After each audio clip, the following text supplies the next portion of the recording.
부동산은 건드리면 건드릴수록 약간 부작용이 많은 것 같아. 건드리지 않을 거야. 뭐 세율도 건드리지 않을 거야. 막 이런 쪽으로 얘기를 하셨지만 네. 사실은 이제 말이잖아요. 그걸 믿을 수 있냐. 오늘 빠세 초대석에서는요, 진짜 요즘은 데이터 분석에 있어서 이분만큼 좀 잘 하시고 또 좋은 내용들을 전달해 주시면서 지금 시장에서 가장 궁금해한 이야기들을 속 시원하게 잘 풀어주시는 메디테라 정훈석 대표님 모셨습니다. 네. 예, 반갑습니다. 네, 오늘은 어떤 얘기 할까요? 오늘은 사실 정책 얘기를 안 할 수 없을 것 같고, 네네. 그리고 지금 탄핵 인용 이후에 가장 좀 핫한 지역인 세종 얘기를 또 안 할 수가 없죠. 그렇죠, 세종. 그래서 세종을 보기 이전에 사실 지금 부동산 시장의 현황이 어떤가 보려고 하면 사실 서울 거래량을 좀 보긴 봐야 되거든요. 서울의 거래량이 역시나 그 토지거래구역 해제되고 나서 거래량이 비율이 114%로 올랐고 그리고 그게 이어져서 3월에 이제 118%까지. 네네. 그래서 저희가 사실 토지거래구역 재지정되면서 그 남은 4일 동안에 거래량이 또 엄청 났었잖아요. 그러네요. 예, 그러다 보니까 오히려 2월보다 거래량이 더 나오는 상황으로 일단은 아직 4월이 지나지 않았기 때문에 3월 거래량이 확정이 안 됐지만 네, 그럼에도 7, 8천 건 불구하고 나왔네. 와, 7천 건 넘은 거죠, 지금. 네, 7,780. 이러니까 확실하게 토지거래 허가구역 해제 재지정이 얼마나 부동산 시장에 큰 여파를 미쳤는지를 확인할 수 있고. 네, 아마 4월 말 되면은 저거 8천 건 넘겠는데? 그러니까요. 그렇겠네요. 그래서 나중에 보시면 아시겠지만 이게 100%를 넘긴 달이 사실 1년에 몇 개 안 돼요. 몇 개월 달 안 돼요. 단기간에 올라가는 경우가 네. 없으니까. 3, 4개월 정도밖에 안 되는데 이제 2, 3월이 요번에 그걸 해줬고 올해 상반기 거래량, 서울 거래량 여기서 다 가져갔다라고 보시면 좋을 것 같아요. 네, 2월, 3월 연속으로 좀 거래량이 많았다. 그래서 요거 때문에 사실 오세훈 시장님께서 불출마 선언을 할 수밖에 없는. 예, 3번 뒤집었어. 그러니까. 짧은 기간 동안에. 예. 그래서 어쩔 수 없고. 근데 이게 사실 오세훈 시장님의 불출마 선언까지 갈 수밖에 없었던 이유 중에 하나의 요소가 사실 거래량에 숨겨져 있는 게 이게 서울의 25개 구가 네. 평등하게 공평하게 거래량이 늘고 다 좋아졌으면 그나마 좀 여파가 덜했을 텐데 네.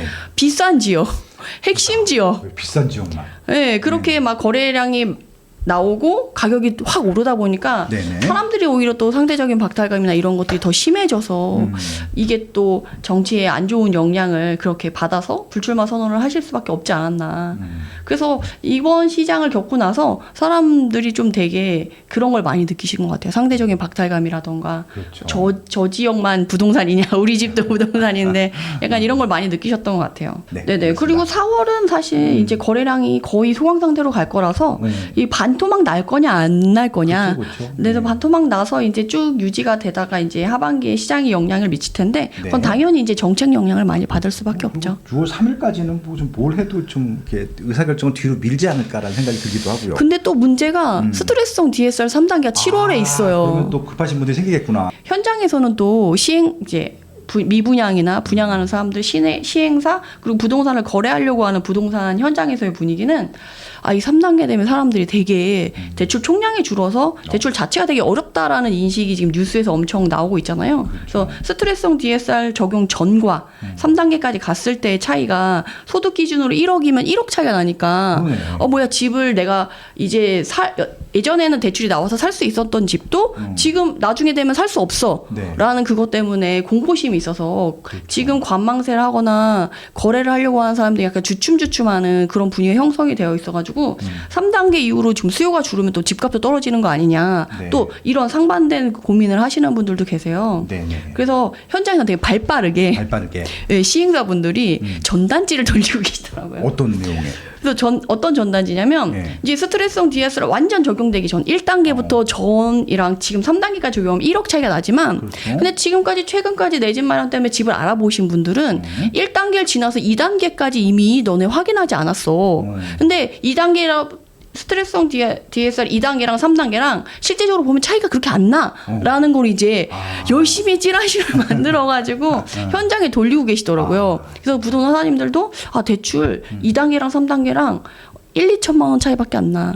그 5천만 원 소득 5천만 원 기준으로는 1, 2천만 원, 소득 1억 기준으로는 2, 3천만 원밖에 안 주니까 그래도 2단계까지 봤던 사람들은 큰 타격 없으니까 거래해라는 분위기를 이제 하려고 약간 그런 전단지를 열심히 활용하고 계시더라고요. 그렇군요. 세종으로 넘어가기 전에 2월에는 네. 서울이 탑 1위였어요. 거래량 비율에서 가장 높은 게 1위였는데 네. 그 밑에 쭉 보면 세종이 여 밑에 있어요. 여기 중간쯤에 있거든요. 2월에는. 2월 달에까지. 네네네. 2월 달까지는. 네, 2월 달까지는 세종이 중간 정도에 있었어요. 계엄이 터지고 탄핵이 되냐 안 되냐 아직 확실시 나오지 않았기 그쵸. 때문에 네. 중간 정도를 유지하다가 3월이 되면 뿔끈 1위로 딱 올라와요. 거래량 비율이. 세종이 1위를 치고 나온 건 2020년 이후로 처음인 것 같은데. 맞아요. 정확하신데요? 예. 네, 19년, 20년에 급등하고, 엄청 잘 나갔잖아요. 네, 그때. 그리고 예. 다른 지역보다 21년 초부터 떨어지기 시작했죠. 그쵸, 얘는. 그쵸. 빨리 빠졌죠. 네, 얘는 세금 적용도 크게 받았고 아무래도 그런 부분들이 있어가지고 쫙 빠졌었는데 네. 지금이 약간 부동산 세종의 그런 세종 대통령실 이전설 때문에 네. 지금 세종이 들썩들썩 하잖아요. 그렇죠. 그래서 그게 이제 3월부터 시작이 됐다라고 보시면 될 것 같아요. 그래서 보면 세종을 보면 반곡동 뭐 이런 식으로 동별로 보면 네. 쭉 보시면 거래량이 그렇게 많지는 않아요. 뭐 절대량이 다른 광역시나 도보다는 적으니까. 네, 아무래도 좀 그런 부분이 있는데 사실 세종시에서는 이번에 그 이재명 대통령 후보께서 세종 행정수도 입법 추진 요거 내용 나오면서 이제 들썩들썩하기 시작한 거고 사실 세종에 지금 나성동만 신축급들이 좀 들어가고 있거든요. 그렇죠. 가장 최근에 뭐 제일 인기 있는 지역이기도 하고 아직까지 네네. 뭐 5생, 6생은 조금 아직까지 좀 시기가 좀 더 남았으니까. 그렇죠. 들어오려면. 2생이랑 지금 보면 여기가 2생이랑 3생이 메인 동인데 그렇죠. 여기서 보면은 2생에서 네. 이제 다정동, 세롬동, 한솔동, 가람동 이렇게 했을 때 세솔동 여기 라인이 상업 지역을 끼고 있고 가장 사실 많죠. 대장 아파트 지역 있잖아요. 근데 이쪽은 상업 지역이 많긴 한데 그래도 거주할 수 있는 아파트가 최근에 들어오면서 네. 여기가 새로 다져지고 있는데 문제는 분위기 안 좋을 때 들어와가지고 좀 가격을 못 받고 마이너스 피도 몇 개 떴다가 그랬었는데 이번에 대통령실 이전설이 뜨고 나서 사실 가장 수혜를 받고 있는 데가 나성동이거든요. 어마어마하게 막 올랐던데 뭐 진짜. 예. 네네. 제가 현장을 지금 조사를 해봤는데 원래 나성동 같은 경우는 한 달에 거래량이 10건 내외. 1월 달에는 찾아보니까 나성동이 8건 거래됐더라고요. 그리고 2월 달엔 15건. 3월에 뭐 이런 식으로 좀 늘어났었는데 네네. 4월, 그러니까 지금 4월이잖아요. 네. 그 현장에서 얘기하시기를 여기가 원래 한 달에 한 10건 거래하면 많이 거래하는 데인데 지금 보름밖에 안 되잖아요. 그렇죠. 이미 15건은 넘겼어요. 라고 얘기를 하시더라고요. 거래량이 점점 증가하네. 예, 예. 그리고 뭐 딱 정확히 탄핵 인용이 이제 결정이 난 2주 전부터 네. 사람들이 물밀듯이 내려와가지고 거래를 하고 있고 주말에 정말 사람이 넘쳐난대요. 그리고 세종은 사실 또 그래서 가격이 그 사이에 벌써 올 초부터 시작해가지고 1, 2억이 1, 2억이 금방 이렇게 뛰었어요. 야. 세롬동 같은 경우 전고점이 11억까지였는데 지금 많이 빠진 상태였거든요. 그랬는데 이제 나성동도 7억대로 올 초에 거래가 되다가 네. 지금 이 대통령실 이전설 뜨고 나서는 지금 8억대 8억 중후반 9억대까지 나오는 현상으로 지금 한 1, 2억이 네네. 갑자기 2주 안에 급등한 상황이라는 거죠. 여기서 가격이 지금 2주 만에 그렇게 1, 2억이 올랐잖아요. 그래서 아니 왜 이렇게 갑자기 많이 올랐냐. 아무리 네. 이전설이 떴어도 이게 사실 실현이 가능할지 안 할지는 모르잖아요. 확정이 된 건 아니니까. 네, 확정이 된 건 아니고 아직 대선이 끝난 것도 아닌데 그렇죠. 이렇게 올랐냐 이랬더니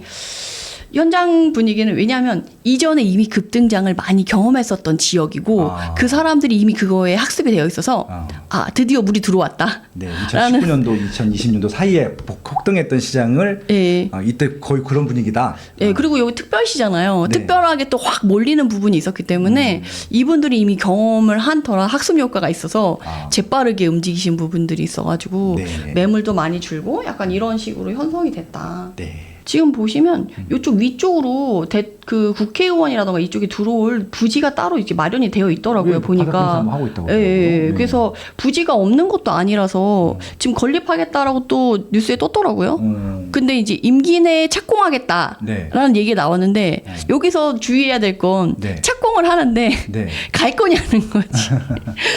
쉽지가 않아요. 왜냐하면 제가 그 경기도청이 이전하는 것도 지켜봤었거든요. 원래 광교신도시가 행정타운으로 만들겠다라고 해서 광교신도시를 그쵸, 그쵸. 계획하고 만들었는데, 그러니까 광교신도시를 처음에 계획했을 때부터 경기도청을 이전하겠다, 법원도 이전하겠다, 그래서 행정타운을 만들겠다라고 해서 이전설이 나오고 나서 네. 이제 광교신도시가 진행되기까지도 시간이 좀 꽤 걸렸었어요. 근데 그 기간에 얘기만 나오다가 광교신도시에 새 아파트가 들어오고 네. 10년이 지나서 경기도청이 이전을 하거든요. 그러니까 경기도에서 경기도로 이전하는데도 네. 거의 말 나오는 건 15년, 실제로 이제 광교신도시가 건설이 되고 옮긴 건 이제 10년이 걸렸는데, 그렇죠. 최근이니까. 예, 서울에서 지금 세종시로 이전하는 건 네.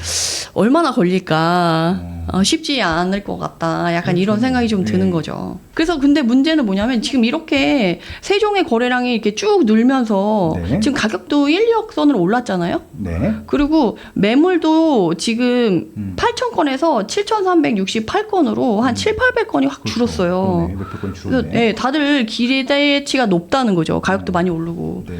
근데 저는 이번에 토지거래허가구역 해제 재지정됐을 때도 너무 좀 안타깝고 슬펐던 것 중에 하나가 네. 이런 것들이 다 실거주자들이 결국 피해를 보는 상황이라는 거예요. 그렇죠. 실거주자가 더 피해를 보는 거죠. 네, 그렇죠. 토지거래구역 해제됐을 때 최고가 찍으신 분이 실거주자였거든요. 아. 그러고 나서 재지정하고 나서 금매로 떠서 2, 3억이 바로 이제 깎이면서 나오는 물건들이 그렇죠, 나와가지고 그분은 잠 못 자시지 않으셨을까.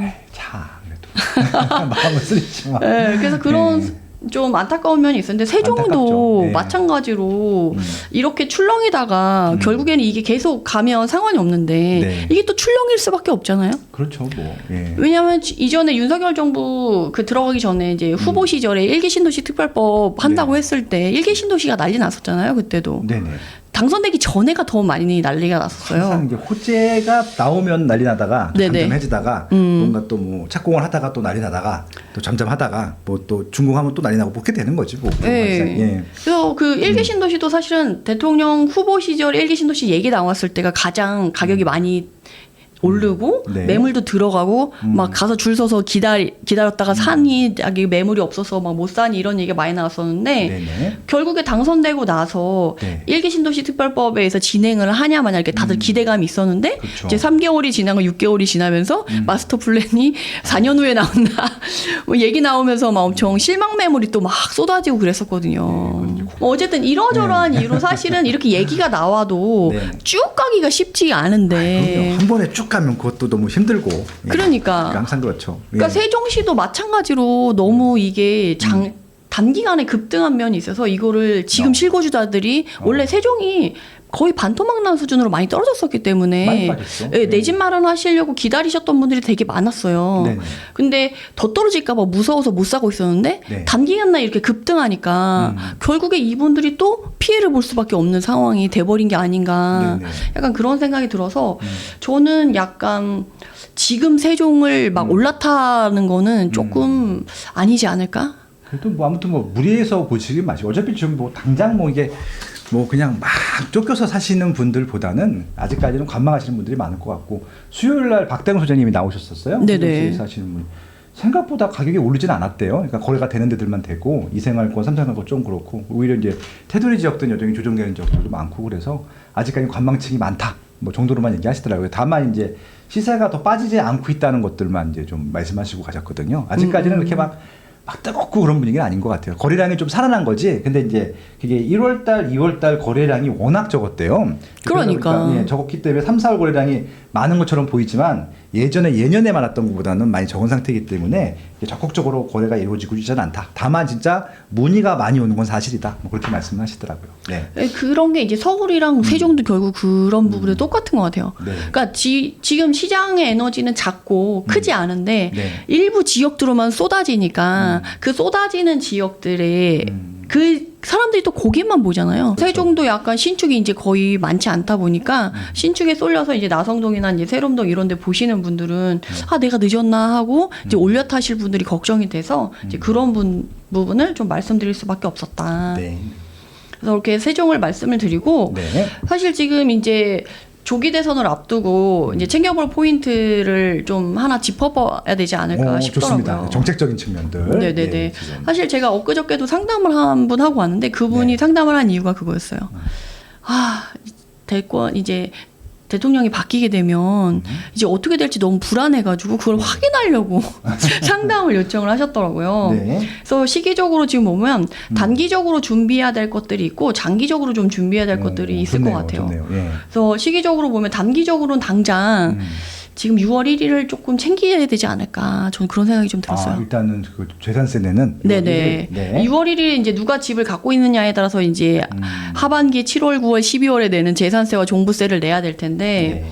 사실은 다주택자분들이 정리하실 분들은 대부분 정리했지만 아직도 정리 못 하시는 분들도 많이 계시거든요. 뭐 지금도 문의 물어보면 안 팔려요? 저 질문 되게 많아요. 예. 그러니까 안 팔려가지고 못 파신 분들이 많은데 네. 이후에 이제 대통령이 바뀌면서 세금적인 부분이 무거워질 거다라는 예상은 누구나 하고 있는 터라 네. 6월 1일에 이제 갖고 있으면 더 부담이 윤석열 정부 때 좀 잡아놓은 부분도 있는데 그게 다시 가면 몇 억씩 세금 내시는 분들 꽤 많았었잖아요. 2020년도가 피크였죠. 네, 그래서 그걸 또 다시 좀 대비해야 되지 않을까라는 생각이 들고 7월에 스트레스성 DSR 3단계 준비하셔가지고 혹시나 대출을 풀로 이제 활용해서 내 집 마련 하시려고 하셨던 분들은 아무래도 총 양이 주니까 내가 이후에 사는 게 좋을지 아니면 지금 사는 게 좋을지 좀 고민을 좀 해보시는 게 좋지 않을까. 네, 일단 6월 1일 날 우리 보유세 한번 체크해 보시고 7월 달부터 시작되는 스트레스 DSR 3단계 내가 대출 용량이 얼마큼 줄어드는지 확인해 보셔라. 단기적으로는 그것 좀 제안해 주셨습니다. 그리고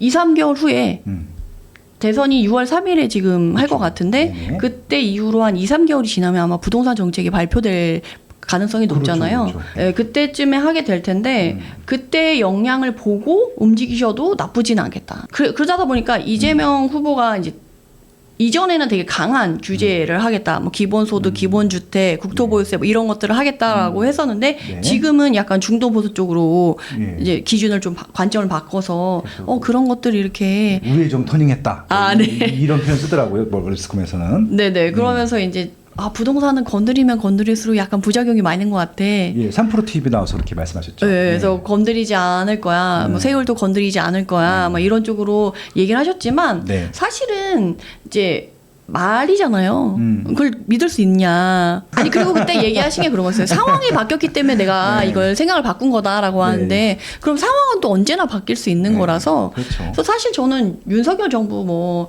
보수당이든 진보당이든 사실 정치인의 말을 믿으면 좀 안 좋다라는 생각이 저는 많이 갖고 있어요. 맞아요. 그때 왜냐하면 달라지니까. 윤석열 정부 때도 연말 연초에 부동산 안 좋을 때 막 활성화 규제 완화 정책 했다가 결국에는 하나도 안 지켜가지고 피해 보시는 분들이 많았거든요.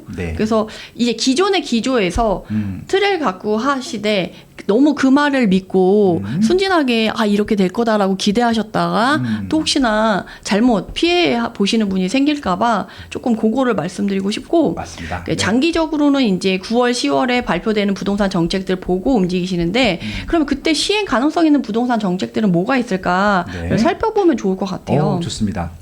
그래서 후보 정책들을 보면 세금이 제일 중요할 것 같아요. 그렇죠.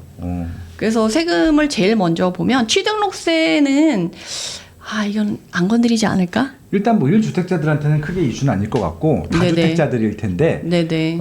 그것 때문에 지금 다주택자들이 추가로 못 사는 거잖아요. 네네네. 아마 그렇겠죠. 근데 이제 문제는 이제 지방 때문에 문제인데 결국 지방이 활성화가 안 되는 것들이 저취득세 때문이기 때문에 건든다고 하더라도 지방을 건들겠죠. 아니면 수도권은 좀 제 생각에도 안 건들 가능성이 높고. 그러니까 이거보다 또 비율을 더 올리기는 쉽지 않지 않을까. 이미 징벌적인데. 근데 문제는 제가 봤을 때는 지방 활성화 정책에 대한 의지도 그렇게 강하지는 않은 것 같아가지고. 관심이 없지. 예. 지금 오르고 있지도 않고 내리고도 있지는 않은데, 근데 이제 실상을 알게 되니까 그러니까 저는 답답한 게 지방에 계신 정치인들 있잖아요. 네네. 뭐 하나 싶어 그분들이 다들 그러니까. 그냥 줄만 서 있어 이쪽에 중앙 정부에. 그러니까 저는 그런 그러니까 거기가 지방이 지금 양쪽에 다 딱 정해져 있잖아요. 여기는 국민의힘, 민주당. 그러니까 맨날 그냥 대충 해도 일 못해도 뽑아주니까 그러니까 좀 바뀌었으면 좋겠어 이렇게 좀 서로. 그래야 좀 그러네요. 일들을 하지 않을까 싶기도 하고. 그래서 예. 사실 취등록세 이 부분이 지방 활성화 정책에서 사실 이거를 그냥 제한 없이 풀어줘야 지방 활성화 정책이 그렇죠, 어느 정도 그렇죠. 될 텐데 예. 지금 나온 건 뭐 3주택자에 한해서 뭐 해주겠다 뭐 이런 얘기만 나와 있고 그것도 뭐 법 개정돼야 되는 저것도 거고. 돼봐야 알지. 그러니까. 공약이 일단 나올 때 5월달 되면 나올 테니까 그때 한번 보죠. 뭐. 네네. 지금 뭐 예측할 수도 없어 저건. 예. 맞아요. 그런 다음에 이제 사실 우리가 가장 신경 쓸 건이 보유세인 재산세의 종부세가 되지 않을까 싶어요. 네. 그래서 사실 윤석열 정부 들어가서 그 공시지가 현실화를 그것도 안 해놓고 네. 공시지가 비율도 묶어놔서 지금 사실 보유세가 20년에 비해서는 좀 많이 내려와 있는 상태인데 그렇죠. 많이 내려왔죠. 지금 대통령이 바뀌게 되면 네. 요거는 대통령령으로 언제든지 이렇게 법 그렇죠, 개정이 그렇죠. 아니고 바로 할 수 있는 거라서 네. 다시 이전 정부의 그거를 문재인 정부 때 하려고 했던 걸 그대로 또 하려고 손대지 않을까. 근데 만약에 2020년도 글로 돌아가면요. 그때부터 시세가 되게 많이 올랐어요.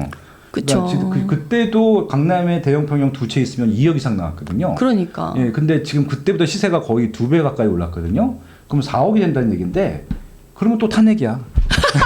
근데 또 그게 이게 저는 약간 지금 정책들을 보면 네. 뭐 AI에 뭐 지원하겠다, 뭐 지원하겠다, 뭐 지원하겠다 이런 어쨌든 이제 대통령 공약을 뭐 하면 지원하겠다는 정책이 되게 많을 네네. 거란 말이에요. 네. 근데 실제적으로는 세수를 확보할 수 있는 방안에 대한 얘기는 없다라는 거예요. 그러니까 지금 뭐 국민의힘도 마찬가지고 민주당도 마찬가지인데 돈을 벌겠다는 얘기는 아무도 안 해. 그러니까. 분배를 하겠다가 그러니까 이 돈 좀 있는 쪽에다가 뜯어다가 이쪽에 분배하겠다는 얘기만 하거든요. 그래서 지금 말씀하신 부분 되게 중요할 텐데 그래도 좀 그 돈을 벌겠다고 좀 공약들이 나오긴 있긴 하더라고요. 그래서 미국과 잘해서 좀 기대해봐야죠. 뭐 어떻게. 근데 뭐 나온 네. 게 뭐 엔비디아 같은 기업을 국가가 지원해서 뭐 만들어서 뭐 지분을 뭐 이런. 근데 사실 현실성이 없잖아요. 그거에 좀 대비해야 된다고 생각해요. 또 그 이재명 후보께서 그 3프로에도 나와가지고 그랬어요. 다주택자 다른 지금 카톡방에 막 그 말 나온 말말말 이재명 말말말 해가지고 쫙 돌고 있더라고요. 네. 찌라시처럼. 그러면서 다주택자들은 그냥 세금 내면 되지. 이라고 얘기를 하시기 때문에 세금을 내라는 거거든요. 결국엔. 그렇죠. 많이 갖고 있는 사람들은 많이 내라고 하는 게 그쪽 취지인데 예. 그게 저는 어떻게 들었었냐면 중과의 의미 아니라 그냥 비싼 거는 비싼 대로 나고 싼 건 싼 거대로 내고 그러니까 다주택 중간하지 않겠다는 얘기로 들었었거든요. 그게 뉘앙스가 듣기 나름인 것 같아요. 그래서 그게 좀 예전에 했던 얘기랑 그냥 크로스가 되는 것 같아요. 연초에 그 민주연구원이라는 데서 발표한 내용하고 자꾸 짜집기를 하시는데 그거하고 이거는 완전히 반대되는 내용이었었거든요. 그래서 좀 그 돌고 있는 내용 중에 제가 봤었는데 그거 아닌 것 같아요. 제 생각에는. 그러니까 정확히 모르시고 누가 이렇게 딱 봤을 때 그 반대하는 입장에서 보면은 그럴듯하니까 그거 갖고 도시 돌게 하는데 저는 3% 그걸 정확히 다 봤는데 그런 뉘앙스는 아니었던 것 같아요. 오히려 왜냐면 여기 방송에 이 자리에 이준우 와서 저 얘기했었는데 규제하지 않겠다는 의미로 얘기했다고 하더라고요. 본인 질문했으니까 잘 알잖아요.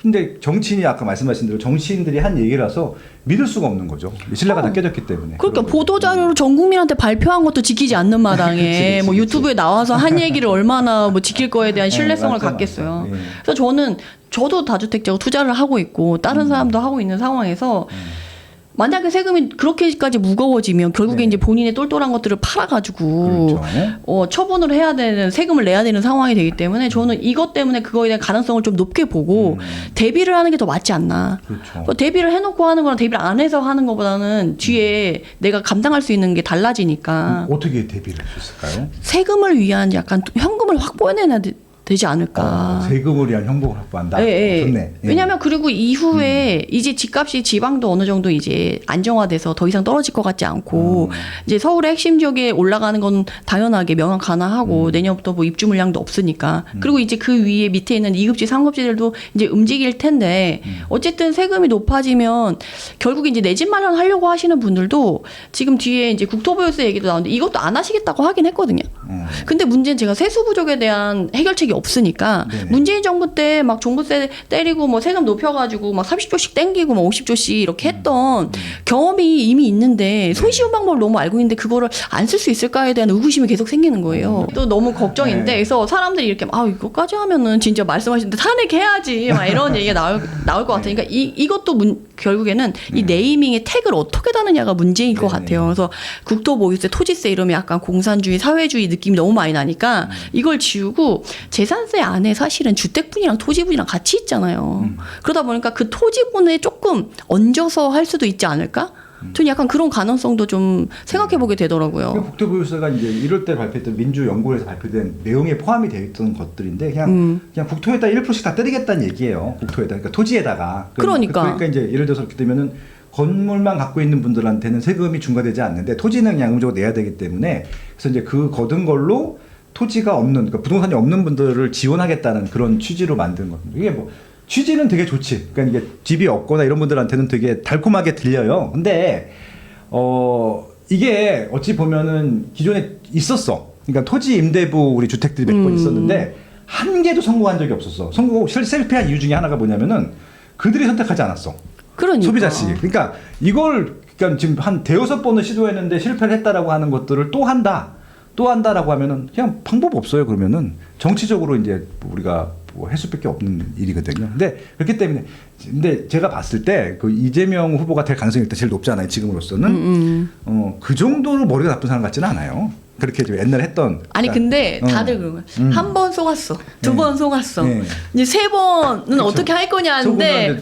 그 판에 누가 바보냐 후보냐 그 얘기인데. 그러니까 누가 더 큰 바보냐의 이런 차이가 되는데. 근데 제가 뭐 이재명 후보를 좀 지지하거나 뭐 지원하거나 그런 얘기하는 게 아니라 진짜 그러면은 계약서를 쓰게 하고 하는 게 맞을 것 같아. 왜냐면 안 하겠다고 했는데 또 하면 그건 이상한 거잖아요. 그러니까 우리는 그러면 너무 좋은데 계약서를 쓰겠냐는 서명을 하겠냐는 거지. 이미 네네. 본인은 압도적인 지지율을 받고 있다라고 생각을 하는데 어쨌든 약간 이런 부분들이 다 걱정이 되긴 한다. 네네네. 그래서 양도세도 사실은 26년 5월 9일까지 일시적으로 내년까지. 한시적으로 이제 중과 배제를 하고 있었는데 이것도 뭐 심하면 그러니까 없애버릴 수 있잖아요. 이것도 대통령령으로 하는 거라 가지고 네. 없애버릴 수 있고.